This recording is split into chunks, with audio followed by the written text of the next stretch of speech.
বিসমিল্লাহির রহমানির রাহিম। আসসালামু আলাইকুম। রামপাল মহাবিদ্যালয়ের আমার সুপ্রিয় শিক্ষার্থীদের রাবেয়াস অনলাইন ক্লাসে স্বাগত জানাচ্ছি। আমি রাবেয়া খাতুন, প্রভাষক, ইসলামের ইতিহাস ও সংস্কৃতি বিভাগ, রামপাল মহাবিদ্যালয় থেকে। আমার ইমেল আইডি rabia.shiuring@gmail.com।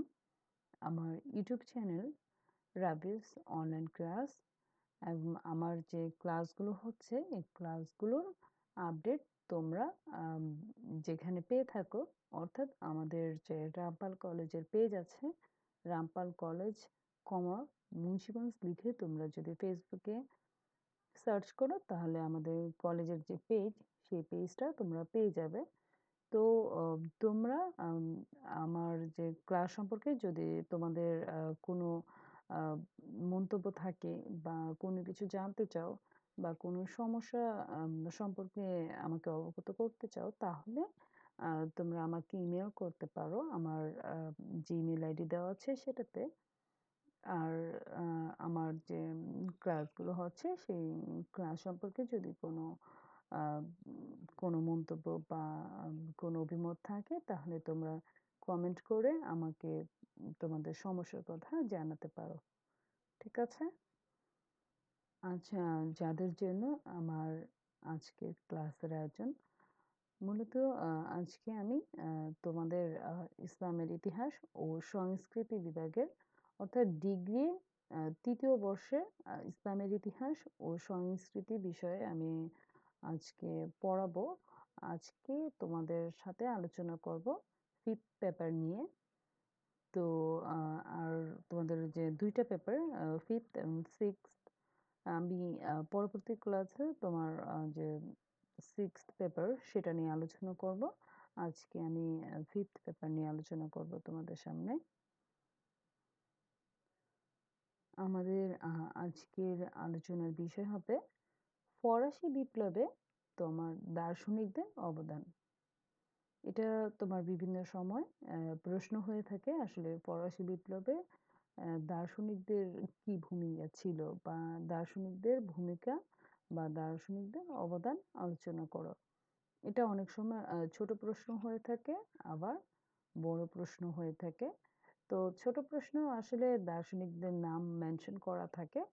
তো আমরা এই এই যে তোমার এই টপিক থেকে আসলে যে তিনজন ঐতিহাসিকের নাম আমরা বিশেষভাবে আহ, পড়ব, সেটা হলো তোমার দার্শনিক মন্টেস্কু, তারপর বলতেয়ার বা বলচেয়ার যেটাকে বলি, আসলে ইংলিশে তাকে বলতেয়ারই বলা হয়ে থাকে।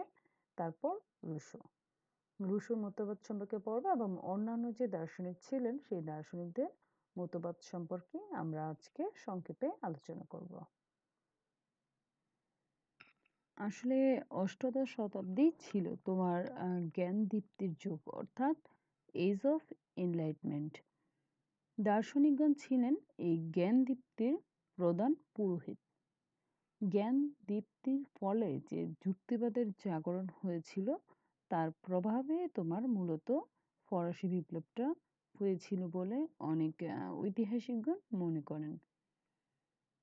ফরাসি দার্শনিকগণ তোমার যুক্তিবাদের আলোকে প্রচলিত রাষ্ট্র, সমাজ ও অর্থনীতিকে যাচাই করেছিলেন। তারা এর দোষ ত্রুটিগুলো জনগণের সামনে তুলে ধরেছিলেন। দার্শনিকদের যে বিভিন্ন গ্রন্থ বা রচনা, সেই রচনা পড়ে ফ্রান্সের যে মধ্যবিত্ত শ্রেণী বা বণিক শ্রেণী বা বুর্জোয়া শ্রেণীর সৃষ্টি হয়েছিল বা শ্রেণী ছিল, সেই শ্রেণী বুর্জোয়া শ্রেণী প্রচলিত রাষ্ট্র ও সমাজ ব্যবস্থার উপর আস্থা হারিয়ে ফেলেছিল এবং যে কালক্রমে আসলে তারাই আসলে একটি বিপ্লব ঘটিয়েছিল। ফরাসি বিপ্লব সংগঠনের ব্যাপারে আসলে ফরাসি দার্শনিকগণ কি অবদান রেখেছিলেন সে সম্পর্কে আমরা একটু একটু করে আলোচনা করব এখন। তো আমরা প্রথমেই যে দার্শনিক সম্পর্কে জানবো বা দার্শনিকের মতবাদ সম্পর্কে জানবো, আসলে কি ছিল তাদের মতবাদ, সেই মতবাদ সম্পর্কে জানবো, সেটা হলো মন্টেস্কু। তোমার মন্টেস্কু নামক ফরাসি দার্শনিক the spirit of the laws একটি গ্রন্থ ছিল, অর্থাৎ আইনের মর্ম নামক একটি গ্রন্থ, এবং পার্সিয়ান পত্রাবলী দ্য পার্সিয়ানস লেটার যেটার নাম, সেই দুটি গ্রন্থ রচনা করেছিলেন। তোমার দ্য পার্সিয়ান লেটার্স গ্রন্থে আসলে তিনি প্রমাণ করেন যে ফরাসি অভিজাত শ্রেণী যারা ছিল, আমরা এটা অভিজাত শ্রেণী সম্পর্কে আমরা আগে আলোচনা করেছিলাম, তো আজকে আর আমরা অভিজাত সম্পর্কে আলোচনা করব না। তো এই ফরাসি অভিজাতরা সমাজের উপর সকলকে ফাঁকি দিয়ে একটি বিশেষ সুযোগ সুবিধা ভোগ করতো। আমরা এটা এই সম্পর্কে কিন্তু আলোচনা করেছি যখন আমরা যে ফরাসি বিপ্লবের কারণ পড়েছিলাম, তখন আমরা এই বিষয়গুলো দেখেছি। তো দেখো যে এই যে সুবিধা, যে প্রিভিলেজটা আসলে তারা ভোগ করত, তা সেটা আসলে ভোগ করার যে তাদের নৈতিক কোনো অধিকার সেখানে কিন্তু সেটা ছিল না। তারপরও কিন্তু তারা সেটা কি করত, ভোগ করত, সেটা আসলে তারা নিজের সম্পদ মনে করে ভোগ করত। তো রাজপরিবার ও রাজসভা আসলে কিভাবে দুর্নীতির পাকে ডুবেছে তা আসলে এই মন্টেস্কু তার যে গ্রন্থগুলো ছিল সেই গ্রন্থগুলোর মাধ্যমে সেটা কি করেছেন, প্রকাশ করেছেন। তার যে একটি গ্রন্থ the spirit of the laws, এই গ্রন্থে তিনি আসলে ফ্রান্সের যে স্বৈরাচারী শাসন এবং যে শাসক ছিল এবং স্বর্গীয় যে অধিকার, যে একটা নীতি ছিল, অর্থাৎ পলিসি অফ ডিভাইন রাইট, সেই তোমার গ্রন্থে আসলে তিনি ফ্রান্সের স্বৈরাচারী শাসন ও স্বর্গীয় অধিকার নীতি, অর্থাৎ policy of the divine right, সেই ডিভাইন রাইটের যে নীতি, সেই নীতি সম্পর্কে কঠোর সমালোচনা করেছিলেন। আসলে তিনি প্রমাণ করেছিলেন যে যদি রাজার হাতে সরকারের সকল ক্ষমতা কেন্দ্রীভূত থাকে, তবে ব্যক্তি আসলে কোনো স্বাধীনতা থাকে না, অর্থাৎ ব্যক্তি স্বাধীনতা নষ্ট করে দেয় বা নষ্ট হবে বলে তিনি এটা প্রমাণ করেছিলেন। কোন গ্রন্থে? তার যে গ্রন্থ আছে the spirit of the laws, সেই গ্রন্থে তিনি পলিসি অফ দ্য ডিভাইন রাইটের সমালোচনার মাধ্যমে তিনি এটা প্রমাণ করতে চেয়েছেন। দার্শনিক মন্টেস্কু তার যে আইন বিভাগ, তার না আসলে মন্টেস্কু আইন বিভাগ, বিচার বিভাগ ও শাসন বিভাগকে পৃথক করার একটি পরামর্শ দিয়েছিলেন।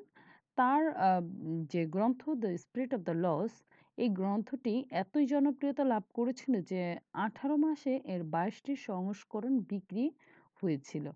মূলত বলা হয়ে থাকে যে মন্টেস্কুর এই the spirit of the laws and the Persian letters, এই গ্রন্থগুলো আসলে পড়ে যে তখন যে মধ্যবিত্ত শ্রেণী ছিল, অর্থাৎ বুর্জোয়া শ্রেণী, মূলত এরা ছিল ফ্রান্সের উচ্চশিক্ষিত শ্রেণী। তো এই উচ্চশিক্ষিত শ্রেণী আসলে তোমার অনেক অনুপ্রাণিত হয়েছিল আসলে এই গ্রন্থগুলোর মাধ্যমেই। তারা যে তখন যে ফ্রান্সের যে শাসন ব্যবস্থা ছিল, স্বৈরাচারী শাসন ব্যবস্থা, সেই শাসন ব্যবস্থা এবং যে স্বৈরাচারী শাসক ছিল, সেই শাসকদের যে বিরুদ্ধে মাথা উঁচু করে আসলে কথা বলার যে একটা সাহস, সেই সাহসটা তারা পেয়েছিল এই মন্টেস্কুর এই বইয়ের মাধ্যমে, অর্থাৎ the spirit of the laws and the Persians letters নামক যে গ্রন্থ দুটি ছিল, এই গ্রন্থ দুটি পাঠের মাধ্যমে। তোমার তো যদি আসে যে আসলে মন্টেস্কুর দার্শনিক মন্টেস্কুর অবদান কি ছিল এবং মন্টেস্কু কে ছিলেন, তোমরা এটা উইকিপিডিয়াতে দার্শনিক মন্টেস্কু লিখে সার্চ দেবে, তাহলে আসলে বাংলাতে লিখে সার্চ দেবে। যদি তোমরা বাংলায় লিখতে চাও এটা সম্পর্কে, তোমার তার যে পরিচিতি, সেই পরিচিতিটা ওখানে তোমরা পেয়ে যাবে। তো আমরা আজকে পরিচিতি সম্পর্কে এই জন্য আলোচনা করলাম না, তবে তোমরা এটা তোমাদের যেকোনো বইতেও পেয়ে যাবে। আবার মন্টেস্কু লিখে উইকিপিডিয়াতে তোমরা এটা পেয়ে যাবে সার্চ দিলে, হ্যাঁ। তারপর আমরা এখন অন্য আরেকজন ঐতিহাসিক, যে না ভলতেয়ার যাকে বলা হয়, বা আবার বলা হয় যে ভল্টেয়ার। তো আজকে আমরা এখন সে তার সম্পর্কে জানবো আসলে তার যে চিন্তা ভাবনা বা চিন্তা চেতনা, সেটা আসলে কিভাবে ফরাসি বিপ্লবে বা ফরাসি বিপ্লবকে প্রভাবিত করেছিল। তো দেখো যে আসলে ফ্রান্সের ফ্রান্সের অপর একজন বিখ্যাত চিন্তাবিদ ছিলেন তোমার এই ভলতেয়ার। তিনি ছিলেন আসলে বহুমুখী প্রতিভার অধিকারী। তার যে লেখনী শক্তি ছিল তা আসলে বলা হয়ে থাকে যে ক্ষুরের ন্যায় ধারালো ছিল। ভাষা ছিল তীব্র ও রসালো। ভলতেয়ার তার যে প্রবন্ধগুলো সেই প্রবন্ধগুলোতে আসলে চার্চের যে দুর্নীতি হয়েছিল তখন, যে তোমাদের আমি যখন ফরাসি বিপ্লবের কারণগুলো পড়িয়েছিলাম বা ফরাসি বিপ্লবের প্রাক্কালে আসলে ফ্রান্সের যে অবস্থা সেই অবস্থা সম্পর্কে আলোচনা করেছিলাম, তখন আমি তোমাদেরকে বলেছিলাম যে আসলে ওই সময়ে তৎকালীন সময় ফ্রান্সে যাজক শ্রেণীও তোমার ২ টা ভাগে বিভক্ত ছিল। একটি হলো তোমার যে অভিজাত শ্রেণীর অংশ ছিল, আরেকটা তোমার মধ্যবিত্ত শ্রেণীর অংশ ছিল। তো এখানে তোমার যে উচ্চবিত্ত যে শ্রেণী যারা ছিল, অভিজাত শ্রেণীর যে অংশটা ছিল, তারা আসলে যে মানে চার্চে যে দুর্নীতিগুলো করত, সেই দুর্নীতিগুলো আসলে তিনি তার লেখনীর মাধ্যমে ফুটিয়ে তুলেছিলেন, যা মধ্যবিত্ত শ্রেণীকে তোমার আসলে যে নিপীড়নের বিরুদ্ধে সোচ্চার হতে অনুপ্রেরণা জুগিয়েছিল। দার্শনিক ভলতেয়ার ক্যাথলিক গির্জাকে আসলে বলেছিলেন যে বিশেষ অধিকার প্রাপ্ত উৎপাত, অর্থাৎ প্রিভিলাইজড, তোমার অর্থাৎ তোমার প্রিভিলাইজড নুইসেন্স এবং গোঁড়ামি ও কুসংস্কারের আরোপ বলে অভিহিত করেছিলেন। কাকে আর কে করেছিলেন? তোমার দার্শনিক ভলতেয়ার যে ক্যাথলিক গির্জা ছিল ওই সময় ফ্রান্সে, সেই গির্জাকে বলেছিলেন যে বিশেষ অধিকার প্রাপ্ত উৎপাত এবং গোঁড়ামি ও কুসংস্কারের আরোপ ছিল এই ক্যাথলিক গির্জা। শুধু তাই নয়, তিনি ফ্রান্সের যে রাষ্ট্র ব্যবস্থা সেই রাষ্ট্র ব্যবস্থার কঠোর সমালোচনা করেছিলেন। তিনি ফ্রান্সের যে ক্যাথলিক গির্জা সেই গির্জা জনসাধারণের চিন্তা ভাবনাকে নিয়ন্ত্রণ করে বলে তিনি মনে করেছিলেন। তোমার গির্জার ভয়ে লোকে সমাজের অন্যায় অবিচার সম্পর্কে মাথা ঘামাতো না। ভলতেয়ার গির্জার দুর্নীতিগুলোকে তুলে ধরলে আসলে গির্জার প্রতি মানুষের যে শ্রদ্ধা ও ভক্তি ছিল সেটা কমে গিয়েছিল, এবং স্বাধীনভাবে আসলে মতামত প্রকাশ করতে তখন তোমার কি হচ্ছিল, মানে সাহস জুগিয়েছিল এই যে ভলতেয়ারের যে লেখনী সেই লেখনীগুলো। এছাড়া তোমার ভলতেয়ার তার রচনায় বলেছেন যে, মানে তার লেখায় আসলে বলেছেন যে ইংল্যান্ডের যে তোমার এরিস্টোক্রেট জনগণ ছিল, অর্থাৎ অভিজাত শ্রেণী ছিল, তারা আসলে সাধারণ লোককে আসলে আম কি করে দেয় তোমার সমানভাবে কর দেয়, তাই না? তো এই যে ভলতেয়ার তার রচনায় বলেছেন যে ইংল্যান্ডের যে অভিজাত শ্রেণী আছে তা এবং সাধারণ লোক আছে, তারা আসলে কি তোমার সমানভাবে কর দেয়। তাহলে ফ্রান্সে কেবলমাত্র তৃতীয় শ্রেণী কেন করের বোঝা বহন করবে? আসলে আমরা যখন মানে ফ্রান্সের অবস্থানটা দেখেছিলাম, তখন আমরা দেখেছিলাম যে ইউরোপের অন্যতম একটি দেশ ছিল তখন ইংল্যান্ড। তো ইংল্যান্ডকে অনেক দেশই তাদের আদর্শ হিসেবে দেখতো। তো তিনি এটা জনগণের সামনে আসলে প্রতিষ্ঠা করেন যে যখন আমরা একই মানে ইউরোপের মধ্যে তোমার অন্যতম একটি দেশ ছিল ইংল্যান্ড, তাহলে ইংল্যান্ডের যদি আমরা ইংল্যান্ডকে আদর্শ হিসেবে গ্রহণ করি, তাহলে ইংল্যান্ড যেখানে তোমার সাধারণ মানুষ এবং ম্যাজিস্ট্রেট যারা, তারা মানে অভিজাত শ্রেণী, তারা যদি সমানভাবে কর দেয়, তাহলে ফ্রান্সে কেন নয়? ফ্রান্সে কেন শুধু তৃতীয় শ্রেণী যারা আছে তারা কর প্রদান করবে? আসলে এই যে লেখনী, এই লেখনীগুলো আসলে সাধারণ যে জনগণ ছিল তাদেরকে তোমার আম তাদের যে অন্যায়, সেই অন্যায়ের বিরুদ্ধে সোচ্চার হতে বাধ্য করেছিল। আম তো যদি ভলতেয়ার সম্পর্কেও আসে, তাহলে তোমরা ভলতেয়ার সম্পর্কে তোমরা উইকিপিডিয়া বা গুগলে সার্চ করো। গুগলে সার্চ করলে আসলে অনেক কিছু তোমরা তার সম্পর্কে পেয়ে যাবে তথ্য। তো এইটা একটু, এই যে ৩ জনের নাম দিয়েছি দার্শনিকদের, এই নামগুলো আসলে তোমরা গুগলে সার্চ করবে। অবশ্যই যদি বাংলায় লিখো তাহলে বাংলায় লিখে সার্চ দেবে, তাহলে এগুলো চলে আসবে। ঠিক আছে? এগুলো পড়ার জন্য বিশেষভাবে অনুরোধ করলাম তোমাদের। তো আমরা এখন আলোচনা করব যে রুশো, দার্শনিক রুশোর আসলে কি মতবাদ ছিল আর কিভাবে তিনি আসলে এই ফরাসি বিপ্লবটাকে প্রভাবিত করেছিলেন। দার্শনিক রুশো আসলে তোমার যুক্তিবাদী ছিলেন। তো বলা হয়ে থাকে যে যুক্তিবাদের প্রধান পুরোহিত ছিলেন রুশো। সমুদ্রে তখন এক প্রকার যে পাখি দেখা যেত, আ যেগুলো আসলে ঝড়ের আগে জাহাজের নিকট উড়তে থাকে, হ্যাঁ?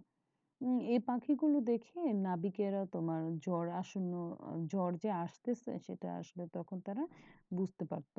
রুশো ছিলেন আসলে ফরাসি বিপ্লবের ঝড়ের পাখি বলা হয়ে থাকে। তার মতবাদ ছিল খুবই বৈপ্লবিক। রুশো তার যে অসাম্যের মূল সূত্র একটা গ্রন্থ লিখেছেন। আম সেটাকে মানে ইংলিশে লিখেছেন, সেটার নাম হলো 'অরিজিন অফ ইনইকুয়ালিটি'। তিনি তার 'অরিজিন অফ ইনইকুয়ালিটি' অর্থাৎ কি অসাম্যের মূল সূত্র নামক গ্রন্থে আসলে তিনি দেখিয়েছেন যে মানুষ জন্মের সময় সকলের সাথে সমান অধিকার নিয়ে জন্মগ্রহণ করে, কিন্তু লোভী ও স্বার্থপর লোকের জন্য মানুষ সমাজে সমান অধিকার থেকে বঞ্চিত হয়। দার্শনিক রুশো আরও লিখেছেন যে মানুষ স্বাধীন সত্তা নিয়ে জন্মগ্রহণ করে, কিন্তু সর্বত্র সে শৃঙ্খলাবদ্ধ বা শৃঙ্খলবদ্ধ। সুতরাং মানুষের কর্তব্য হলো সেই শৃঙ্খল ছিন্ন করে জন্মগত যে একটা স্বাধীন সত্তা, সেই স্বাধীন সত্তা অর্জন করা। তার সামাজিক যে তার আরেকটি গ্রন্থ আছে যে সোশ্যাল কন্ট্রাক্ট। তো এটা খুব গুরুত্বপূর্ণ একটি গ্রন্থ।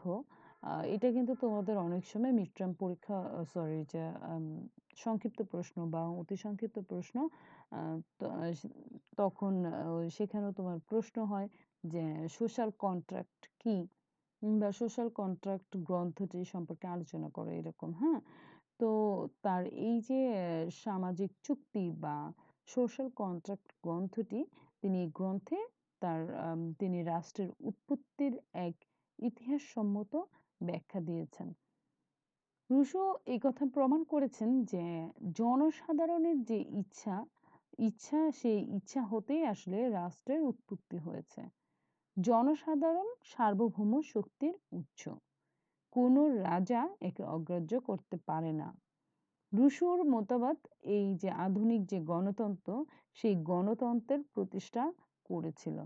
তো সমকালীন যুগের জনমতের উপর রুশোর আসলে এই যে যে লেখনীর যে প্রভাব, সেটা তোমার কি ছিল, খুব গভীরভাবেই পড়েছিল বা গভীরভাবেই তোমার প্রভাবিত করেছিল।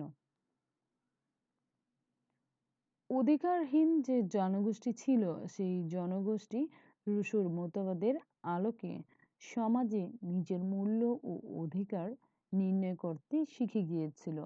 বিপ্লব আরম্ভ হওয়ার পর তারই মতবাদ বিপ্লবের গতির উপর বেশি প্রভাব বিস্তার করেছিল বলে বিভিন্ন ঐতিহাসিকগণ মনে করে থাকেন।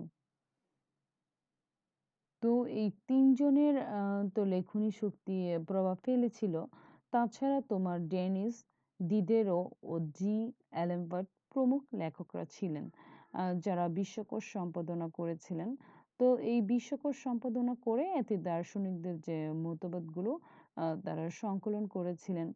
এভাবে ফরাসি দার্শনিকগণ তোমার ফ্রান্সের রাষ্ট্র, সমাজ ও অর্থনীতির যে দোষ ত্রুটি, সেই দোষ ত্রুটিগুলো উদ্ঘাটন করেছিলেন এবং ফরাসি বিপ্লবের পথকে প্রশস্ত করেছিলেন।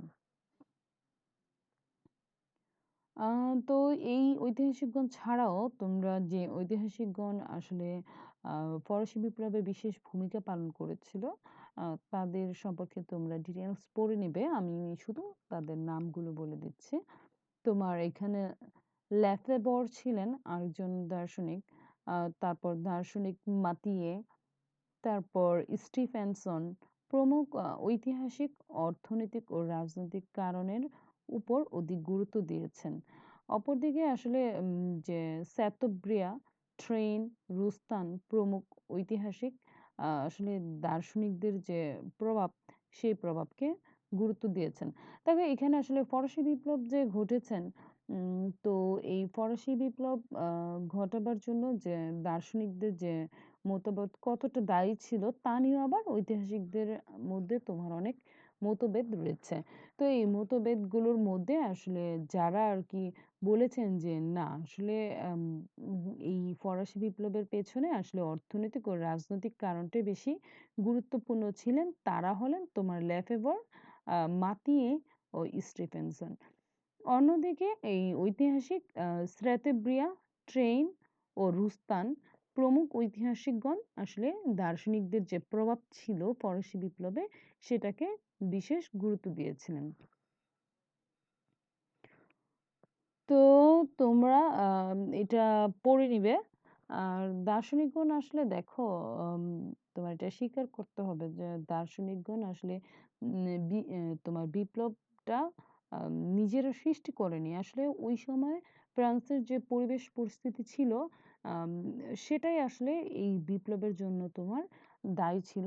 তবে এই যে বিপ্লবটা হওয়ার জন্যে একটা যে রাস্তা বা পথ, সেই পথটা আসলে দেখিয়ে দিয়েছিলেন আসলে দার্শনিকগণ তাদের লেখনী শক্তির মাধ্যমে। বুঝেছ? তো আমরা এখন এখানে এই প্রশ্নটা যদি আসে তাহলে আমরা একটু এই বিষয়ে আলোচনা করব যে আসলে দার্শনিকদের সমর্থনে কে কোন ঐতিহাসিক যুক্তি দিয়েছেন এবং দার্শনিকদের যে প্রভাবটা সেই প্রভাবটা মানে এই তোমার আলাদাভাবে তোমার আলোচনা না করে একসাথে দার্শনিকদের যে পরোক্ষ প্রভাব ছিল সেই সম্পর্কে আমরা একটু আলোচনা করব বা লিখে দিব।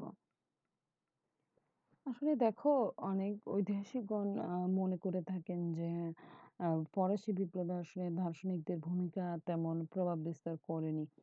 আসলে দেখো, আ আ একটা জিনিস দেখো, আসলে দার্শনিকগণ তো প্রত্যক্ষভাবেই বিপ্লবে অংশগ্রহণ করবেন বা বিপ্লবের ডাক দিবেন এটা কিন্তু আশা করা যায় না। কারণ দেখো, আ তোমার দার্শনিকগণের সাথে বিপ্লবের যে প্রত্যক্ষ যোগাযোগ, সেটা না থাকলেও আসলে কিন্তু বিপ্লবের কারণ হিসেবে দার্শনিকদের অনেক যে প্রভাব ছিল সেটাকে আমরা অস্বীকার করতে পারব না। আ তোমার দেখো যে আ বলা হয়ে থাকে যে দার্শনিকগণের যে রচনা তা যদি সর্বসাধারণ না পড়তো তাহলে আসলে তোমার যে তৎকালীন সমাজে যে তোমার যে অত্যাচার, নিপীড়ন হচ্ছে সেগুলো সম্পর্কে আসলে সাধারণ জনগণ আসলে সোচ্চার হতে পারত না। তারা মূলত আ যে দার্শনিকদের যে লেখনী শক্তি ছিল সেগুলো পড়েই আসলে আ মনে একটা সাহস অর্জন করেছিল এবং অনুপ্রাণিত হয়েছিল এবং সেই অনুপ্রেরণায় আসলে তাদের নিজের অধিকার আদায়ের জন্য তাদেরকে বিপ্লব ঘটাতে বাধ্য করেছিল। আসলে এটাতেই বোঝা যায়। দেখো ওই সময় যে আমি বলেছিলাম যে দার্শনিক মন্টেস্কোর 'the spirit of the laws' এই গ্রন্থটি তোমার ১৮ মাসে ২২ টি সংস্করণ বিক্রি হয়েছিল। অর্থাৎ এতেই বোঝা যায় যে ওই সময়ে তোমার দার্শনিকদের যে গ্রন্থগুলো সেগুলো খুব জনপ্রিয় হয়ে উঠেছিল। কারণ মানুষ তোমার এগুলো পড়ে আসলে তখন নিজে আরকি সাহস অর্জন করত এবং সেই সাহসের ভিত্তিতেই কিন্তু আসলে তোমার এরকম একটা revolutionary চেঞ্জ এর জন্য আসলে তোমরা তারা একটা ক্ষেত্র সৃষ্টি করেছিল। এবং যার ফলশ্রুতিতে আসলে তোমার এই রেভলিউশনটা হয়েছিল। এই রেভলিউশনটা আসলে শুধু ফ্রান্সে নয়, আ তোমার সমগ্র ইউরোপকেই তোমার পরিবর্তন এনে দিয়েছিল। আম তো আমরা এটা আসলে বলতে পারি যে আ ফরাসি বিপ্লবের তোমার প্রত্যক্ষভাবে দার্শনিকরা অংশগ্রহণ না করলেও আসলে পরোক্ষভাবে এরা ফরাসি বিপ্লবকে প্রভাবিত করেছিলেন। তোমার যারা বিপ্লব করেছিলেন আসলে তাদের আম তোমার আম যে অনুপ্রাণিত করেছিলেন তাদের অধিকার সম্পর্কে সচেতন করেছিলেন এবং অধিকার আদায়ের জন্য তাদেরকে উম তোমার কি করেছিলেন? উদ্বুদ্ধ করেছিলেন।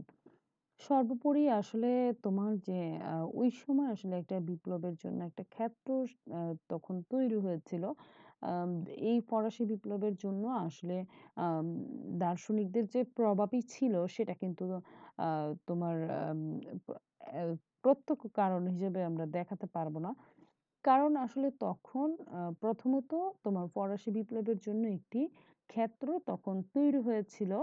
তখন যে অভিজাত শ্রেণী এবং তোমার যে আ অভিজাত শ্রেণী বলো এবং যে রাজা বলো, সেই আম রাজা এবং অভিজাত শ্রেণীর যে স্বেচ্ছাচারিতা, সেই স্বেচ্ছাচারিতাও তোমার এই বিপ্লবের পেছনে কাজ করেছিল।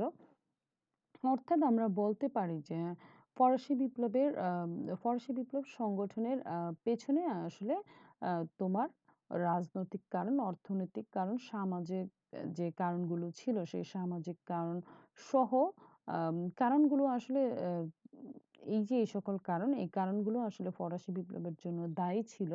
তবে এই কারণগুলো যখন হচ্ছিল আসলে সবাই তা সহ্য করে যাচ্ছিল। আম কিন্তু এই যে এগুলোর বিরুদ্ধে যে আসলে তাদের সোচ্চার হতে হবে, তাদের সচেতন হয়ে আসলে তাদের একত্রিত হয়ে যে একটা তাদের অধিকার, সে অধিকার আদায় করতে হবে।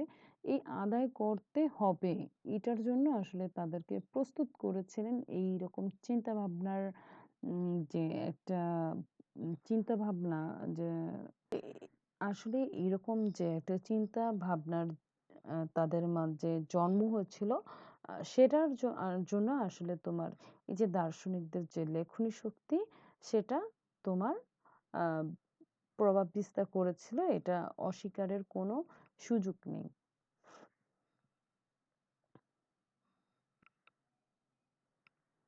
তাহলে আমরা এটা বলতে পারি যে আসলে দার্শনিকগণ বিপ্লব আম, সৃষ্টি করতে সহায়তা করেছিল। আম, আহ, এবং তারা কি করেছিল? জনসাধারণের যে অস্পষ্ট আশা আকাঙ্ক্ষা ও ধারণা ছিল সেটাকে আসলে সুস্পষ্ট করেছিল এবং জনসাধারণের যে অসন্তোষের কারণগুলো, সেই কারণগুলো তারা আলোচনা এবং সমালোচনা করে তাদের মনে তোমার বিপ্লবের জন্য এবং অধিকার আদায়ের জন্য উৎসাহ উদ্দীপনা সৃষ্টি করেছিল এবং তাদের যে উন্নততর একটি ভবিষ্যৎ তাদের জন্য অপেক্ষা করছিল, সেই উন্নততর ভবিষ্যৎ সম্পর্কে আশার সৃষ্টি করে বিপ্লবের পথকে তোমার সহজ করে দিয়েছিলেন তৎকালীন ফরাসি দার্শনিকগণ। এই জন্য আমরা আসলে আহ, বলতে পারি যে ফরাসি বিপ্লবে দার্শনিকদের অবদান ছিল অনস্বীকার্য। তো আজ এই পর্যন্তই। পরবর্তী ক্লাসে আমরা আলোচনা করব তোমাদের ষষ্ঠ পত্র নিয়ে, the history of the middle east. অর্থাৎ তোমার যে মধ্যপ্রাচ্যের ইতিহাস সেটা নিয়ে আমরা আলোচনা করব। প্রথমে আমরা আলোচনা করব মঙ্গল বংশ নিয়ে, দ্য মঙ্গলস, এটা আমরা আলোচনা করব পরবর্তী ক্লাসে। ততদিন তোমরা সুস্থ থাকো, নিরাপদে থাকো, আর বেশি বেশি করে বাসায় স্টাডি করো। আর হলো তোমাদের যদি কোনো সমস্যা হয় তাহলে তোমরা আমাকে ইমেল করবে, অথবা আমি যখন ক্লাসগুলো আপলোড দেব সেই পোস্টে তোমরা আমাকে কমেন্ট করে জানাবে। ঠিক আছে, তাহলে সবাই ভালো থাকো, সুস্থ থাকো। আল্লাহ হাফিজ।